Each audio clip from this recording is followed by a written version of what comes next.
नमस्कार, मैं स्वतंत्र जैन आज आपके सामने अपने विधिक परिचय चैनल पर पुनः प्रस्तुत हुआ हूँ। संविधान के बारे में, भारतीय संविधान के बारे में कुछ नई बातों को लेकर हम जानेंगे कि आज हम संविधान के बारे में कुछ नई बातों को जानेंगे।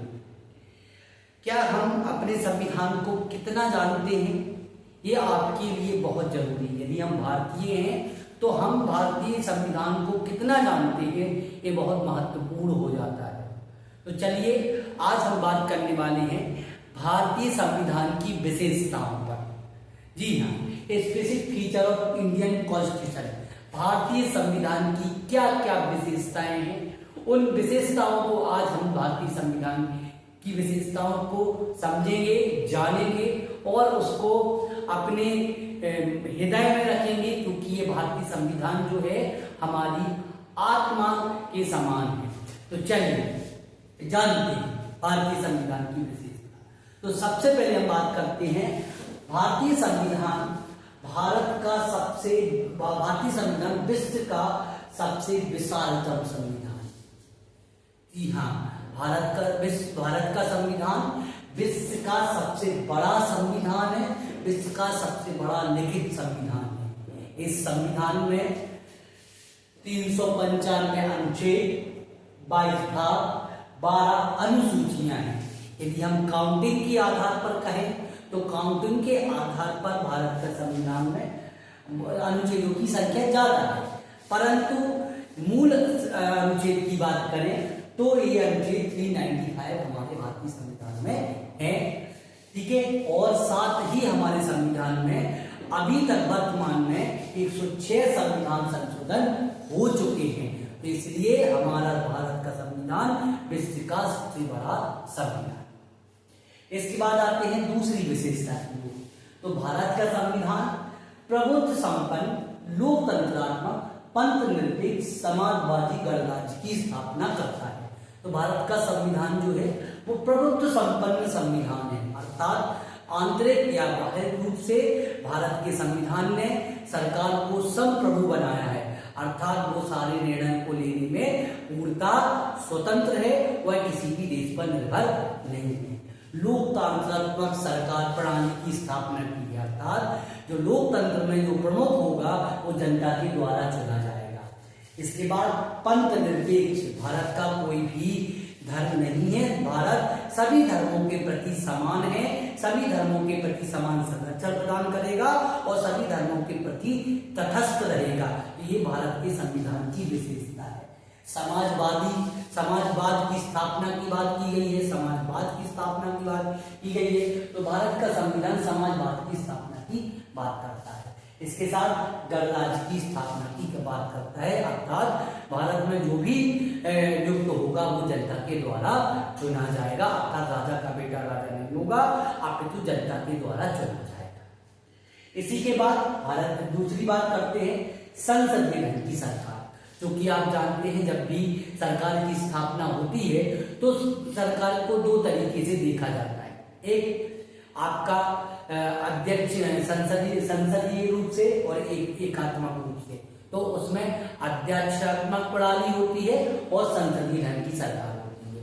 तो भारत में संसदीय ढंग की सरकार की व्यवस्था की गई है। यहाँ संसद के बहुमत दल का नेता, संसद में तो बहुमत दल का नेता होता है, उसे ही यहाँ भारत का प्रधानमंत्री के रूप में नियुक्त किया जाता है। अन्य स्थानों पर जो अध्यक्षात्मक सरकार होती है वहां राष्ट्रपति प्रमुख होता है। तो भारत की महत्वपूर्ण विशेषता ये है, यहाँ संसदीय ढंग की सरकार की स्थापना की गई। फिर आगे बढ़ते हैं, जो महत्वपूर्ण है मूल अधिकार। भारतीय संविधान में मूल अधिकारों को सम्मानित किया गया है। क्या है वो मूल अधिकार? तो मैं आपको बता दूं, मूल अधिकार वह अधिकार होते हैं जो व्यक्ति के सर्वांगीण विकास के लिए बहुत अनिवार्य होते हैं। तो भारतीय संविधान में मूल अधिकारों को भी समाहित किया गया है, जिससे नागरिकों और व्यक्तियों का बहुपूर्ण विकास हो सके और वो एक सबल व्यक्तित्व के रूप में अपना निर्माण कर सके। इसलिए मूल अधिकारों की स्थापना की गई है। इसके बाद राज्य की नीति निर्देशक तत्व।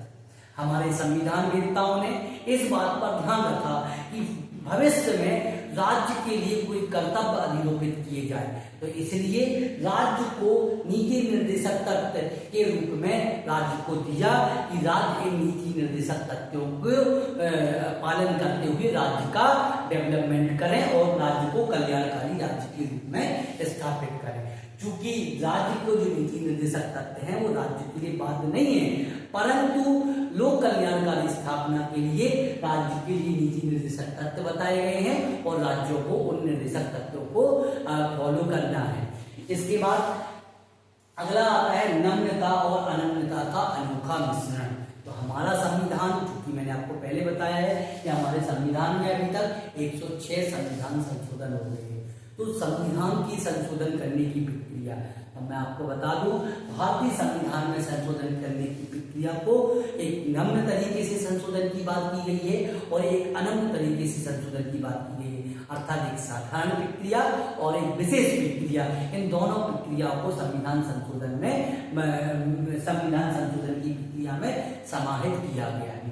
साधारण प्रक्रिया जो है सामान्य अनुच्छेदों में संशोधन की बात करता है, लेकिन अनन्य प्रक्रिया जो है संविधान के बेसिक स्ट्रक्चर में संशोधन की बात करता है, तो इसलिए इसको महत्वपूर्ण रूप से देखा गया है। फिर आते हैं केंद्रोन्मुख संविधान, जो कि हमारा संविधान संघात्मक संविधान है, परंतु कुछ परिस्थितियों में केंद्र की ओर को प्रबल बनाया गया है और आवश्यक भी है, क्योंकि अंतरराष्ट्रीय स्तर पर प्रबल बनाने के लिए, अंतरराष्ट्रीय स्तर पर अपना स्तर बनाने के लिए संविधान को केंद्रोन्मुख संविधान के रूप में देखा गया है। फिर बात करते हैं वयस्क मताधिकार, क्योंकि आप जानते हैं वयस्क मताधिकार, देखिए चूंकि हमारा देश लोकतंत्रात्मक राज्य है, अर्थात जनता के द्वारा चुना जाएगा, तो जनता से किस व्यक्ति को वोट डाल, जनता में से कौन व्यक्ति होंगे इनको वोट डालने का अधिकार होगा। तो भारतीय संविधान में वयस्क मताधिकार की बात की गई है।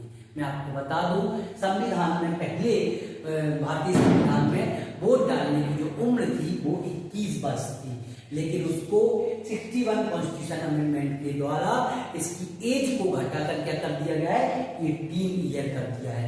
ये हमारे संविधान की विशेषता है, जिससे लोग इसमें मतदान करके अपना लोकतंत्रात्मक प्रणाली को स्थिर रखें और अपना प्रतिनिधित्व चुने। इसके बाद नेक्स्ट आया है स्वतंत्र न्यायपालिका। भारतीय संविधान की महत्वपूर्ण विशेषता है कि भारत के संविधान में न्यायपालिका पूर्णतः स्वतंत्र है। क्यों? न्यायपालिका का स्वतंत्र होना न्याय की दृष्टि में अनिवार्य है, क्योंकि न्यायपालिका ही एकमात्र ऐसी शक्ति है जो मूल अधिकारों का संरक्षण करती है। तो इसलिए न्यायपालिका पूर्णतः स्वतंत्र है, वो किसी भी प्रकार से राज्य के अधीन नहीं है। इसके बाद करते हैं एकल नागरिकता। एकल नागरिकता हमारे भारत की संविधान की महत्वपूर्ण विशेषता है कि वहां सिर्फ एक ही नागरिकता प्रदान की गई। चूंकि यदि जब हम बात करें संघात्मक संविधान की, तो संघात्मक संविधान में राज्य की नागरिकता अलग होती है और संघ की नागरिकता अलग होती है, परंतु हमारे संविधान वेत्ताओं ने संविधान को की नींव को पक्का करने के लिए एकल नागरिकता का सिद्धांत रखा, जिसमें उन्होंने कहा कि हर व्यक्ति जो है, जो भारत का निवासी है, वो भारत में एक ही उसको नागरिकता मिलेगी, राज्यों की नागरिकता नहीं होगी। वह राज्य का अधिवासी तो हो सकता है, निवासी तो हो सकता है, लेकिन वो नागरिक सिर्फ और सिर्फ भारत का माना जाएगा, सिटीजन ऑफ इंडिया, उसे भारत का नागरिक कहा जाएगा। ये हमारी संविधान की विशेषता है। इसके बाद अगली जो महत्वपूर्ण विशेषता है, नागरिकों के लिए मूल कर्तव्य। भारतीय संविधान में चूंकि नागरिकों के लिए मूल कर्तव्य जो है वो 42वें संविधान संशोधन अमेंडमेंट करके जोड़ा गया। ये इसको जोड़ने की महत्वपूर्ण भूमिका क्यों रखी गई, आपको बता दूं, हमारे ये संशोधन करके इसको जोड़ा गया। इसका उद्देश्य यह था कि राज्य के नागरिकों को, देश के नागरिकों को के पास एक ड्यूटी हो, उनको ये मालूम हो कि हमारे देश के प्रति क्या ड्यूटियां हैं। क्योंकि हर व्यक्ति सेना इत्यादि में तो नहीं जा सकता, क्योंकि सेना के द्वारा तो राज्य के प्रति जो समर्पण किया जाता है वो तो अमूल्य है, परंतु हर व्यक्ति को एक दिशा निर्देशन मिल सके कि उसका राज्य के प्रति क्या कर्तव्य है, उसका देश के प्रति क्या कर्तव्य है, जिससे वह अपनी देशभक्ति को अग्रसित हो सके और उस देश के प्रति कुछ समर्पण पूर्ण कार्य कर सके। तो इस उद्देश्य को लक्ष्य रखते हुए नागरिकों के लिए मूल कर्तव्य निर्धारित किए गए हैं, नागरिकों को मूल कर्तव्य बताए गए हैं और नागरिकों से अपील की गई है कि मूल कर्तव्यों को माने, उनका सम्मान करें और उनका आदर करते हुए मूल कर्तव्यों को पालन करें। ये हमारे संविधान की विशेषताएं हैं। एक छोटी सी दृष्टि में, छोटे से समय में देख लेते हैं कि भारत का संविधान जो है, भारत का संविधान विश्व का सबसे बड़ा संविधान है। भारत का संविधान प्रभुत्व संपन्न लोकतंत्र में पंचनिरपेक्ष समाजवाद और गणराज्य की स्थापना की गई है। भारत के संविधान में संसदीय ढंग की सरकार की स्थापना की गई है। भारत के संविधान में मूल अधिकारों को समाहित किया गया है। भारत के संविधान में राज्य की नीति निर्देशक तत्वों को समाहित किया गया है। भारत का संविधान में संशोधन जो है वो नम्र और अनम्रता का एक अपूर्ण मिश्रण है, एक पूर्ण मिश्रण है और साथ में केंद्र संविधान की ओर की आगे दृष्टि की गई है। फिर वयस्कता का मताधिकार जो है वो भारतीय संविधान में दिया गया है। भारतीय संविधान में स्वतंत्र न्यायपालिका की स्थापना की गई है, एकल नागरिकता की स्थापना की गई है तथा नागरिकों के लिए मूल कर्तव्य अधिरोपित किए गए हैं। तो इस तरीके से हमने संविधान की मूल विशेषताओं को समझा और ये जाना कि हम संविधान को कुछ जानने की ओर आगे बढ़ रहे हैं। और आप लोग संविधान को इसी तरीके से जानना है कि इच्छुक है तो मेरे चैनल को लाइक करिए, सब्सक्राइब करिए, जिससे आपको संविधान से संबंधित छोटी छोटी जानकारी आपको मिलती रहे, जिससे आप संविधान को जान सकें। बहुत बहुत धन्यवाद।